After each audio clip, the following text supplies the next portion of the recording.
Many of us who come from a traditional aviation background tend to approach these problems assuming that somehow safety and innovation aren't compatible. That's not my experience, and I don't think that's the experience we've had in the FAA. One of the real keys, particularly for those of us from a traditional aviation background, is to make sure we're listening to the applicant to hear the problem through what they want to do, not necessarily the assumptions around traditional aviation. It's sometimes very hard to separate yourself from those assumptions. So one of the most important things after listening is to figure out typically what an applicant is asking for is slightly different than what we've done in traditional aviation, but we can still apply the same core safety principles. So the key is hearing the problem, understanding the core safety principle that needs to be applied to enable this innovative technology, and then working on creative solutions to get there.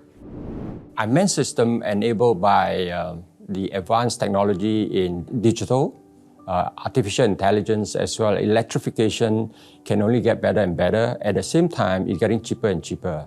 In consequence, what we see is that a lot of people use drones for all sorts of reasons. So the question is, using all these drones, while it's useful, it also poses a lot of risks, such as aviation as well as a public risk, personal risk, and at the same time, there are also security concerns and privacy concerns. As a regulator, what can we do? On the one hand, you can enable it. At the same time, if you don't regulate it, you'll be dangerous. So if you regulate it with the current instruments, aviation instrument, it'll become too over-regulating. Therefore, we need to find a balance. At the same time, we take a very agile regulatory process and looking at a risk-based methodology to try to regulate it and adapting, not just adopting, but adapting from the current aviation safety instruments and to try to adjust to what we see is necessary. Where we cannot, then what we do is we set up what we call a sandboxes for the industry as well as regulatory authority to go and trial a new technology before we implement it.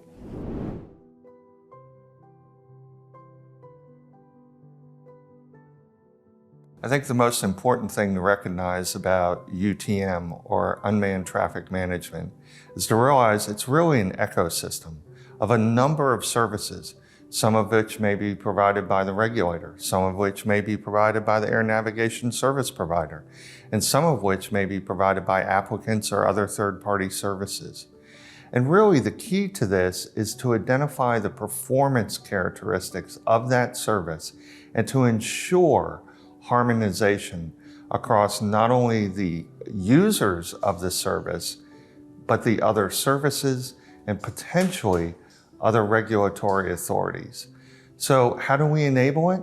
We really open the door for those services and we define the performance. Unmanned traffic management system is an important initiative to allow the beneficial and safe use of the drone. In big countries like America, China, Australia, federated approach is probably the best thing to do, but for us in Singapore, such a small country with a limited airspace, we opted to go for a centralized approach. To implement unmanned traffic management system, first you need to have a regulatory framework to do that and take a very long-term view of what the UTM will eventually evolve. And from there, we get all the agencies involved in using the unmanned traffic management system as well as the industry to define the requirement, identify the key components of it, and then we do a step-by-step spiral approach, outcome-based, to develop the system and implement it accordingly. At the same time, we partner with the agencies like the FAA or the Eurocontrol to learn from one another so that we can expedite the implementation of the UTM.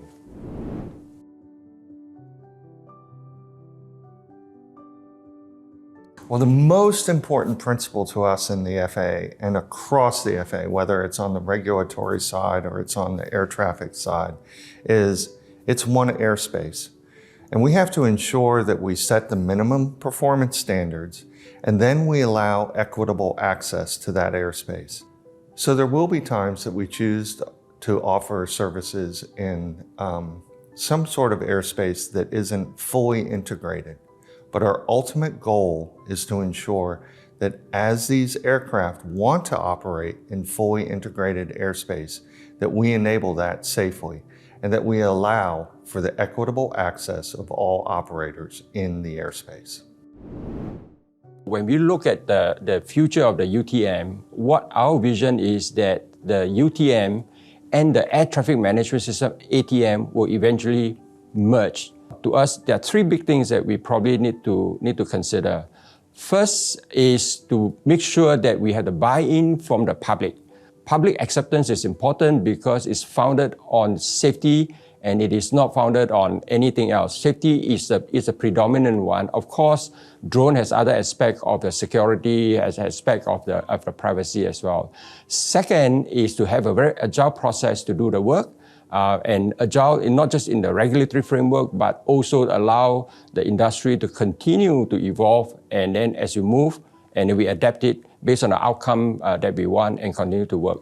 And thirdly, and most importantly, is also, as mentioned many times, is international collaboration. Learn, unlearn, relearn with our partners, both international counterparts as well as the industry.